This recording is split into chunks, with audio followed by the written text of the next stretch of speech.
Hey, it's Kristina Shea, and welcome to the Kristina Shea Show. AI meets ambition and impact, powered by Women Up. Let's talk about the future of work, leadership, and society itself, because AI isn't just changing tools, it's changing power. So the question is, are you leading it or watching it happen? And if this sparks something in you, lean in. You're part of the conversation now. My guest today is Robbie Spear Miller, human performance expert, Director of Hypnosis Training Canada, and founder of MindLink Consulting.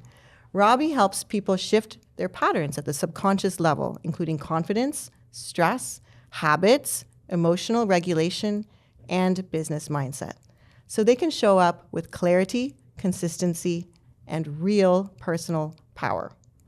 Robbie has been training people in hypnosis for more than 20 years, and she has earned a Lifetime Achievement Award for her work and contributions to the field, which means she doesn't just do this work, she teaches it at the highest level, bringing subconscious performance and mindset tools into the business world through her new branch, MindLink Consulting. I'm super excited to hear more about this, Robbie. Welcome to the Kristina Shea Show and Women Up. Let's start with the basics. Hypnosis.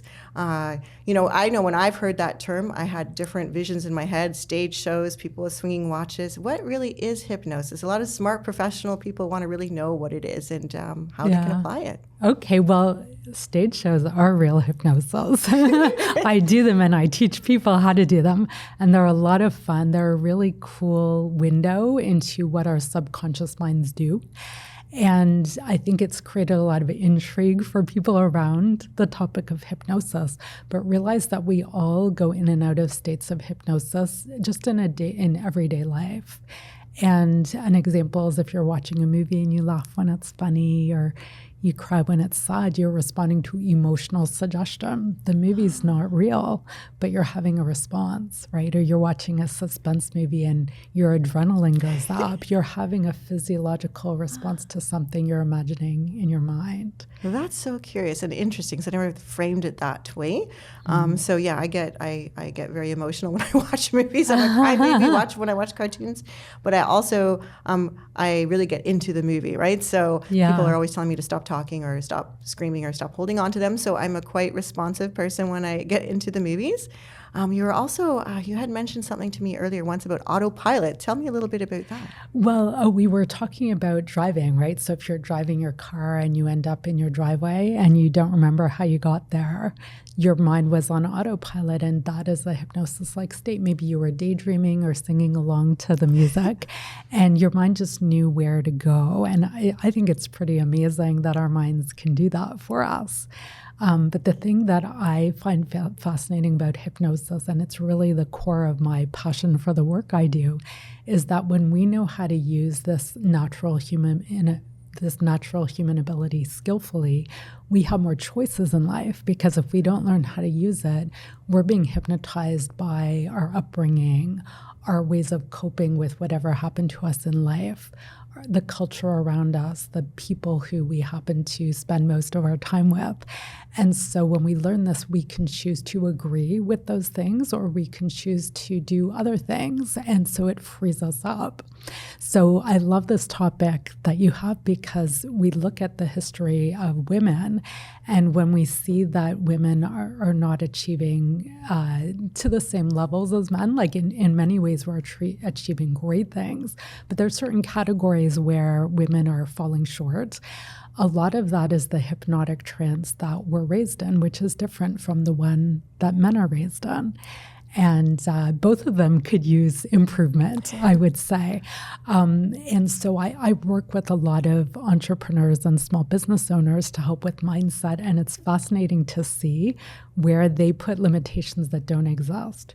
Because let's face it, here where we live in Canada, really, if we really want something and we're willing to do what it takes, we can get it. But often what's in the way isn't, I know you mentioned that sometimes, you can observe that a lot of women work really hard, but it doesn't necessarily lead to the levels of success.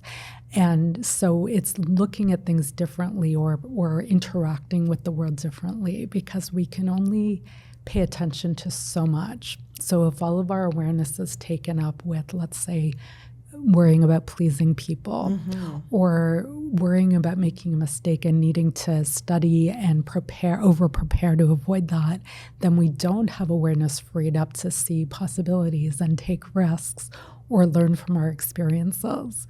So there is that, I think that a lot of women, not all women, but a lot of women feel a limitation there. And I certainly had to learn myself how to do that better. Absolutely. That is such an interesting take on it too, because I never really framed hypnosis with that mindset. It's really societal archetypes that have put those artificial, I guess, limitations, barriers, and sometimes they are in reality. They're not real, but they're also real when you're dealing with certain individuals or frameworks.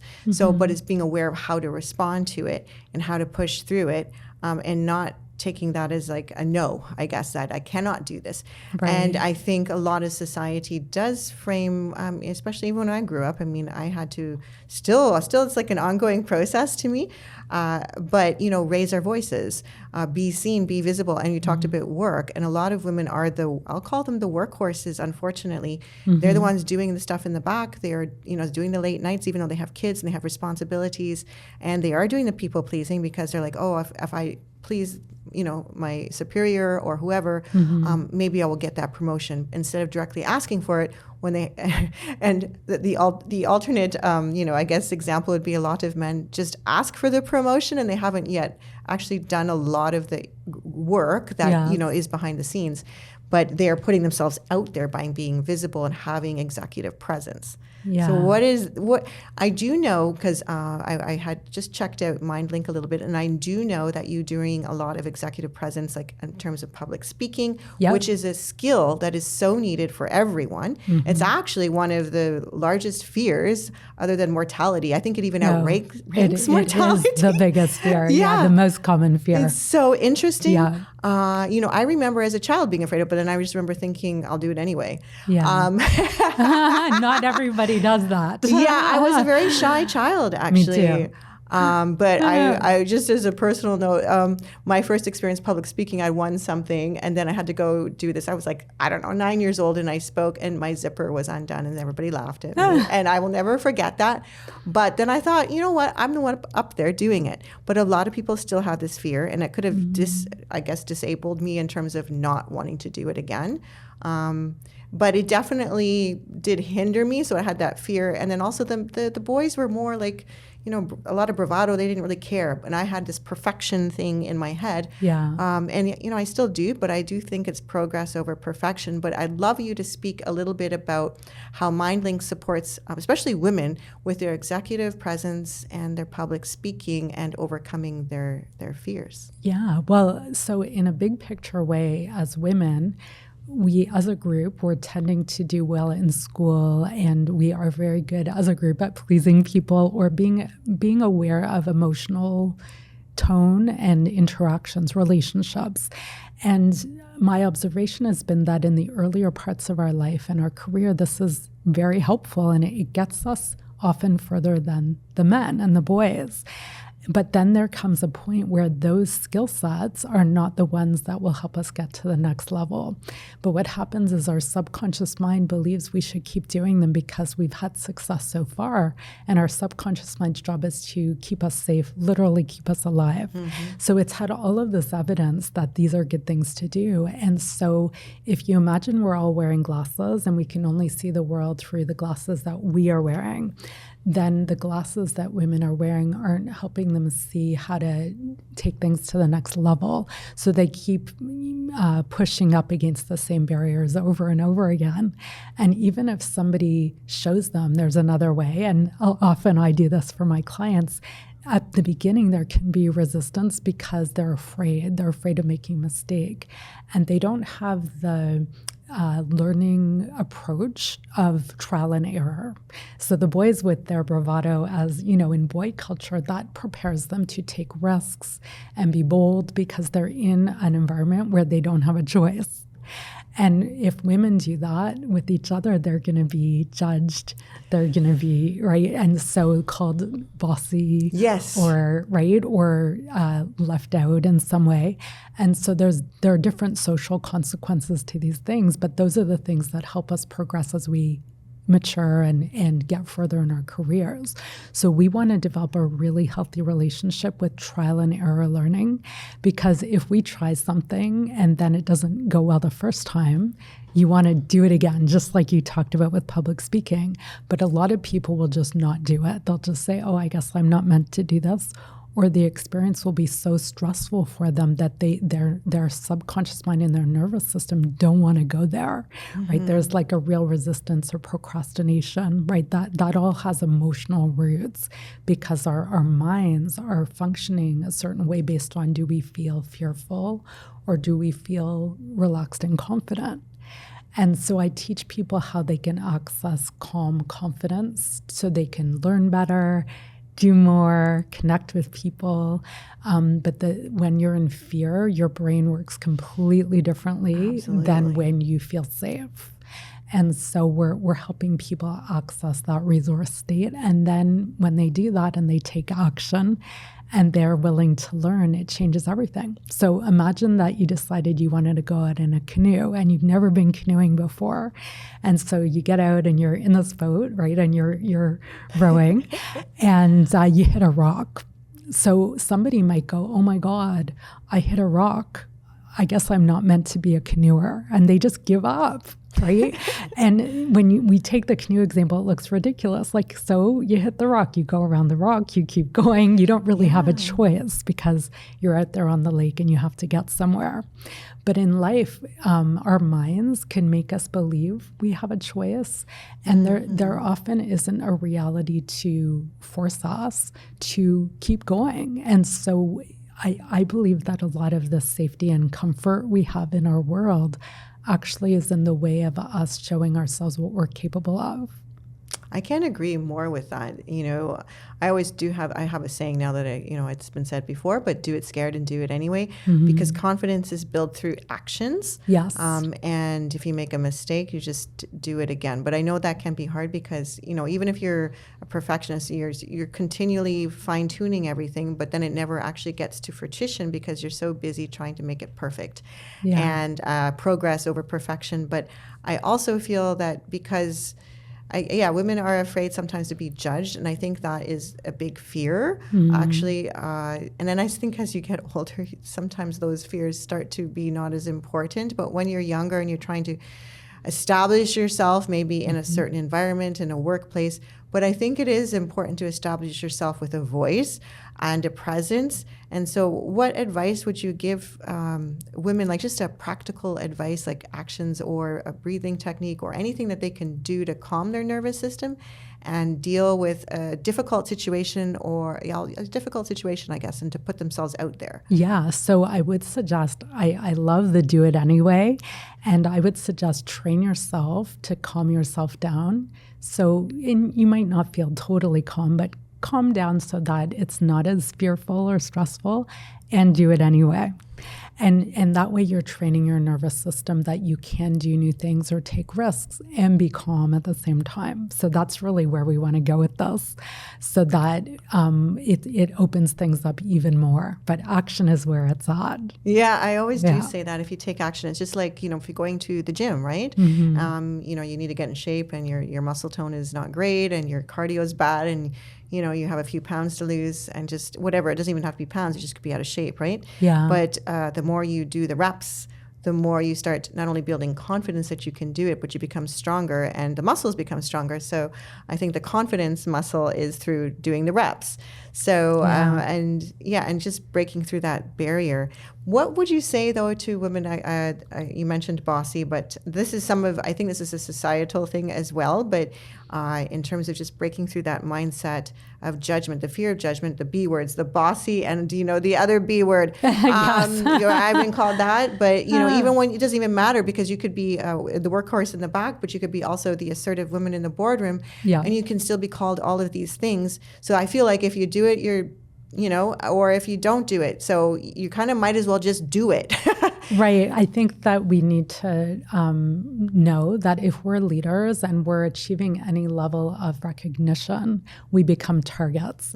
And I had a mentor once where he said, if people start coming after you for what you're doing, you've made it. So you can take it as a compliment and just expect it, right? Because if you're playing it safe and living a quiet life, people might not criticize you, but you're missing out. So I think there's an acceptance of, this is part of life. It's part of taking on that kind of responsibility, and it's not you. So sometimes we feel like it's about us as a person instead of, how the world is. It's really a reflection of how other people, their insecurities or, where they're at. But we need to navigate that in a way where we don't feel personally attacked, because as soon as that happens, we lose our resources. So it's, having perspective helps a lot. Sort of detaching yourself from maybe that, being aware of it, I think is key, because aware of your response, because being reactive is sometimes what people do, and then they go into, I guess, a fear mode, a survival mode, but just being aware that you're actually experiencing that feeling, that emotion, I suppose. If someone's criticizing you, even say you're doing a presentation, I'm just going to use this as an example, and you're in the boardroom, and I'll use the gender, it doesn't have to be, it could be a woman or a man, but someone criticizes you and calls you out with really maybe not a valid point, or maybe it is, maybe it isn't, but at the end of the day, it's not, maybe in a hostile, aggressive way. How would you recommend, someone to deal with that?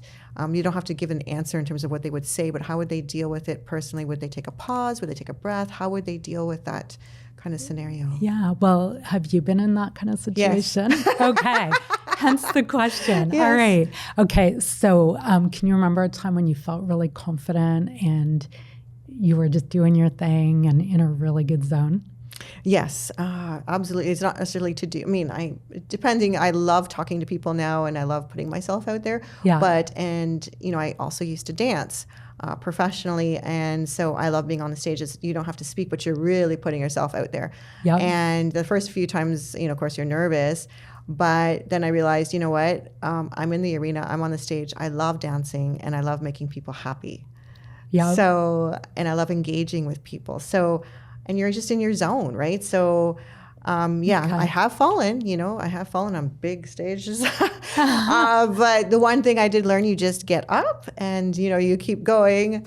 And usually people will clap when you do get up. But some people do enjoy watching people fall. And you look at celebrities in their lives, and there's like this thing that people, I don't know if they're going off track, but going down and then the rise back up. But I think being in a boardroom is a little different than a stage, but it is a stage still. So I think it was taking a breath. And then just picking yourself up, but you might need a pause. And then for me, depending on what the scenario is, I would say I have to take that, and I will get back to you with a response. But pausing. Yeah. So close your eyes. And go ahead and remember what it's like when you're dancing and performing and just feeling great in that zone, and knowing you're there to deliver this experience to the audience and they love it, and you're giving them this gift, and really step into that experience. So notice what you see and what you feel in your body and what you hear in your mind, and that whole way of looking at things. And once you're really in that experience, you can take a deep breath in. And just put your thumb and your middle finger together. Good. And you can just let the breath out. Good. And so now, Kristina, go ahead and imagine that you bring this with you and you're transporting yourself to that time when you were criticized, and you look at everything the same way you do giving this amazing performance gift to your audience. And maybe whoever's calling you out, you see, hey, what's their positive intention by doing this? Maybe they want to get they want to be seen. Maybe they have a valid point and they're expressing it in a way that's overly aggressive, and maybe they don't know how to express it any different. Or maybe they do. Maybe they are doing it on purpose. But that you can just see that perspective, and that everybody else there still needs the message that you're giving. And so you just stay focused, just like if you fall on stage and you get back up, and that most people are clapping for you and admiring your courage when you get back up when you fall on stage. I really like that, metaphor and using that energy. In sort of actually to answer your other question, what I would often say, I say that's an excellent question. Sometimes not sure on their intent. So sometimes it's being stepping back and saying, I'm not sure if that's really what they intend. And that's another great way I think I've dealt with things too, actually, is that I will just say, that question is a great question.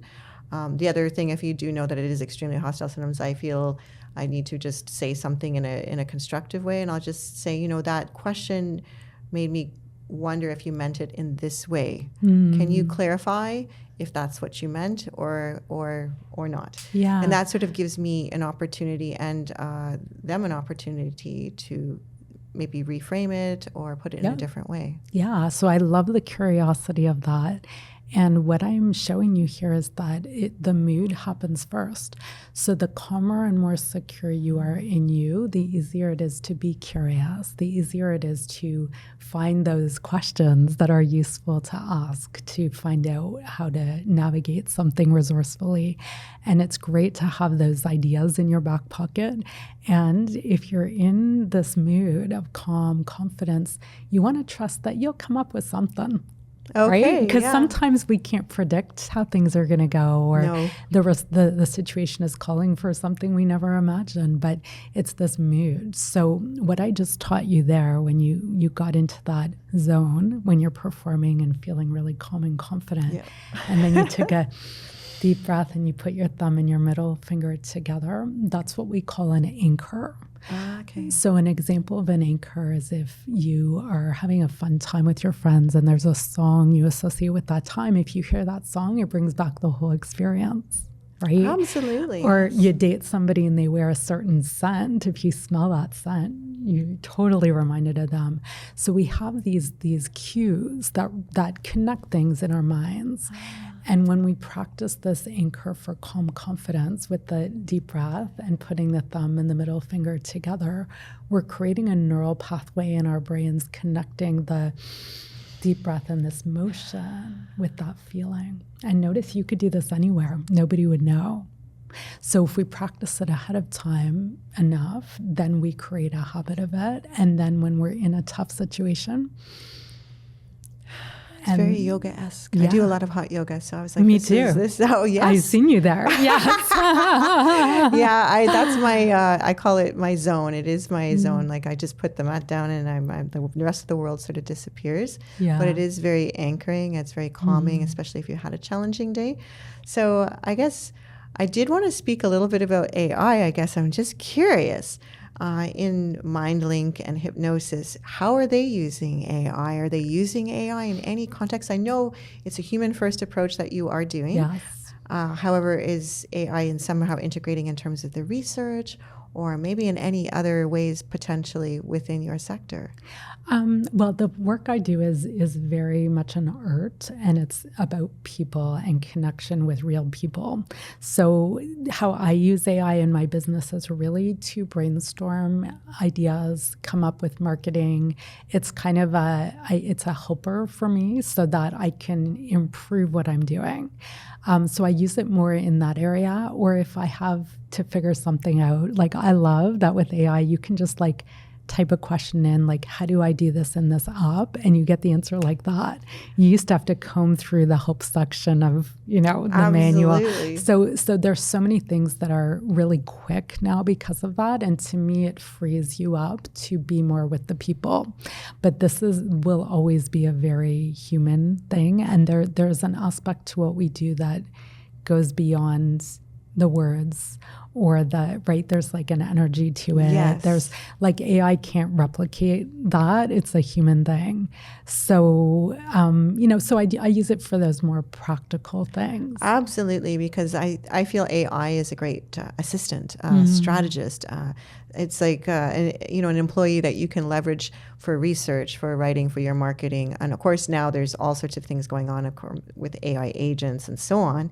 Yeah. But what I also stress that it's not meant to to replace humans. It's meant to amplify what you do. Yeah. And if you use it that way, with that mindset versus a fear mindset, which I guess that's a lot of things going on right now with people. They're afraid of losing their jobs. And there is reality to some of those fears. However, if you do not go past them and take action, as we were talking about, to apply them or learn them, because sometimes people feel, oh, it's too technical or it's too this or too that. And that's just something, just talking about confidence as well, because you're technically pushing buttons, right? Or you're dictating and speaking into it. So it's interesting to me too, because I feel that, things are coming very, very quickly with AI, but still the terms of empathy and creativity. And I think I would feel that with hypnosis and if you're coaching executives, there has to be some, not only level of empathy, definitely you're talking about energy, which is very much a human first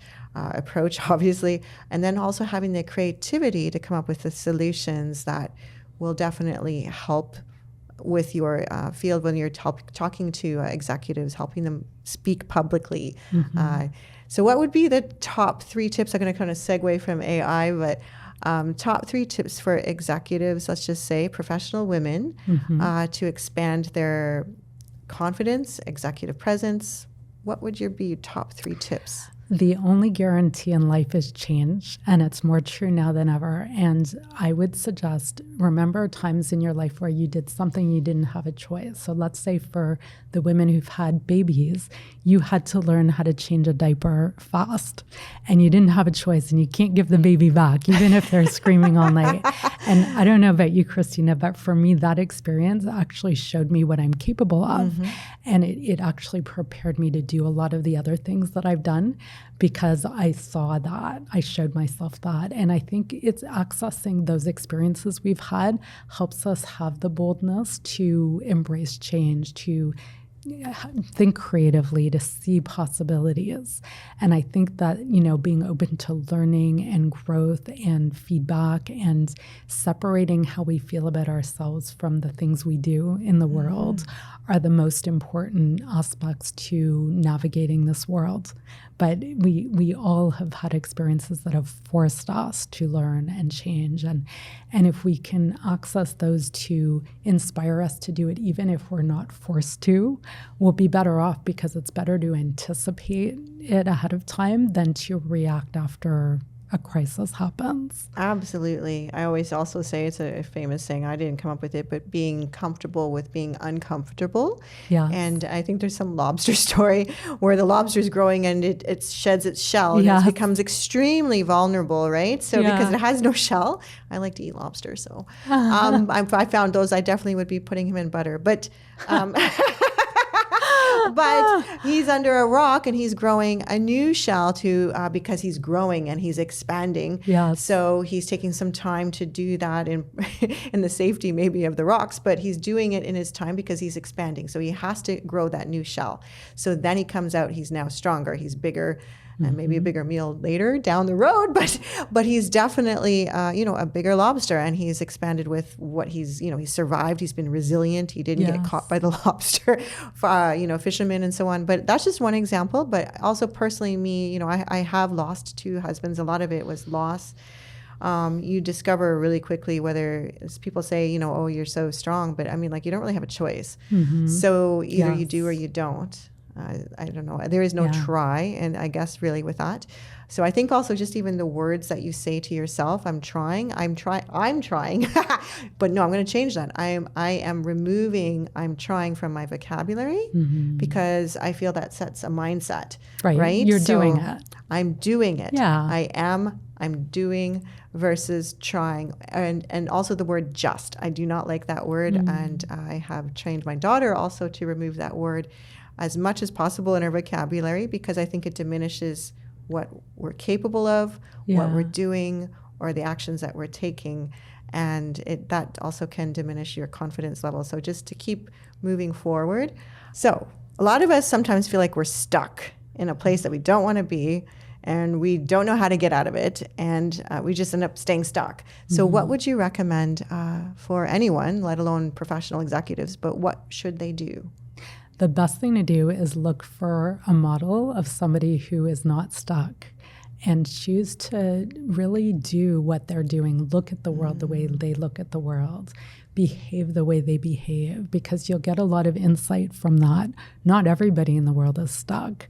And there are lots of role models out there, whether they're people you know personally or famous people who can help us with possibility. And people who've accomplished more than us, they see different things than we do. And so there's a lot of richness to that wisdom. So that would be one suggestion. The other one is to access the successes you've had, or the times where you have stepped up to the plate and you've been bold and grown through something, even if you were forced to. Because when you remember how you did that and you take that way of looking at things and doing things and that feeling in you and you apply it to the new thing, then it's easier to do it. And so you're training yourself to be in the mood or the state of mind that helps you do the new things. So repetition, right? Hypnosis is a lot about repetition and fixation. So if we fantasize our way through modeling somebody else or doing something in a better, more resourceful way over and over again, then eventually our subconscious mind will start to do it that way automatically. And for people who want help with this, on the website hypnosistrainingcanada.com, you can download a free self-hypnosis audio program. And by listening to that, you'll learn how to hypnotize yourself, and you'll learn how to reinforce the new view of life that will help you get more of what you want. I love that. Definitely everybody download that, because I think that's such a tool that you can leverage. And I can't agree more with what you have just said about that, because it's really about getting over your fears of just doing it, to be honest. But even I remember reading about Beyonce, she had this like alter ego that she had, Sasha Fierce, I think it was. But sometimes picturing whether yourself as, you know, how other people look at it, but also then developing a persona, and you become that persona. So I feel that is a really interesting approach from myself as well. Yes. And then learning to become obsessed with something that's positive. For example, some people get, you know, there is obviously drug addictions, but food addictions, alcohol, but also just, you know, maybe it's just an apathy, it's a depression. But when you get obsessed with something like, say, going to yoga, obsessed with going to the gym, or just using something positive, obviously in a healthy way, or maybe results in your business, that is okay. And I know balance is important, but if you need to get past something, get unstuck from something, it takes about, I think, 21 days, to develop a new habit. Yes. So if you start getting up and going to the gym, but at least keep doing it for 21 days, because at least, you know, if you miss a day or two, whatever, okay. But don't give yourselves more than 2, because I feel like that is when you become stuck again and you're going to go back to your old ways. So it's so important. We're, you know, entering 2026, and, you know, this is the opportunity to reset, right? Women up. Yes. And what you're describing is the power of choosing a vision of what you want and being willing to do what it takes to create that. And you're not letting your emotions or how you feel day to day or day-to-day circumstances get in the way. You're deciding to do it, and you make sure you do it. And we've all done that in some part of our lives. And obsession is another word for hypnosis. So when you do hypnosis, you're training your mind to develop an obsession, which could be healthy or unhealthy, but we go in the direction of healthy, because a lot of times when people are stuck, they're obsessed with something that's not good or that's hurting them or keeping them stuck. So yes, we're totally on the same page. So women up. So I'm obsessed right now with supporting women and with Women Up. And I know you're kind of been, you know, a couple of workshops and things that you have been to, attended with mine, my movement, I like to call it, Women Up. How would you describe Women Up in 3 words? Well, I love the approach, because you're making it very practical. When we go to these events, you teach something that's useful for our businesses. And then in addition, we connect with each other, and it's a very supportive community. And these days, knowing real people is more important than ever, and helping each other is more important than ever. And so you've kind of combined those things together so that we can have a lot of really good outcomes from participating. So I love what you're doing. Oh, well, thank you so much, Robbie. That means a lot to me. That has been my vision, is really to help women connect, ambitious women, to bring them together. Doesn't matter what phase they're in, is to come together, connect, help each other, level up, women up. Yeah. Discover that it's easier than you thought. Because when you teach us something, you like, I look at it and go, oh, I never knew it was that easy to do that, right? And then your mood around it changes, and it's easier to do it because you realize, oh, I can do that. So there's a lot of really great value from that. That's wonderful. That's really what I want to build, is confidence for women. And if we can do that collaboratively and supporting each other along the way, and women should definitely be part of the AI narrative, as I call it, because it's the future. And if we want to build our wealth, health, success, and leadership, which is part of leveraging AI, but it's also about creating a community where women can really support each other. And I gotta reframe things. And I loved how Mind Link and hypnosis come together with that. So thank you so much, Robbie, for being on Women Up, Kristina Shea Show. It's been such a pleasure, and I'm very excited about your new, I know it's not new, but your new venture, I'll say, that I'm aware of, Mind Link, and I definitely will recommend it to anyone. So where should anyone look you up or find you to learn more? Well, you can find me at mindlinkconsulting.com. And also, if you use the Hypnosis Training Canada for all social media and the website, you'll find that everywhere. Or you can search Robbie Spear Miller, because I'm also personally on LinkedIn and other social media that way. So it's easy to find me. Wonderful. Well, thank you again, and helping women to women up, to level up, power up their success, their personal and professional life. And I'd love to have you back on again, maybe when you're, maybe later in 2026, to give us more tips and really practical strategies on how to, I would say, succeed. Yeah, yes. I would love to. And thank you for inviting me. Okay. Well, thank you again. And anybody here that is watching, do share this episode with anyone that you may feel that could use this and leverage this information to help women up. And it could be a man or woman, so it doesn't matter. It's really here to collaborate, connect, and share. So thank you, and let's women up together. If this sparked something in you, don't ignore it. The future isn't something we wait for. It's something we step into. Thank you for being here, for being part of the conversation, and for choosing to lead in what comes next. This is the Kristina Shea Show, AI meets ambition and impact, powered by Women Up.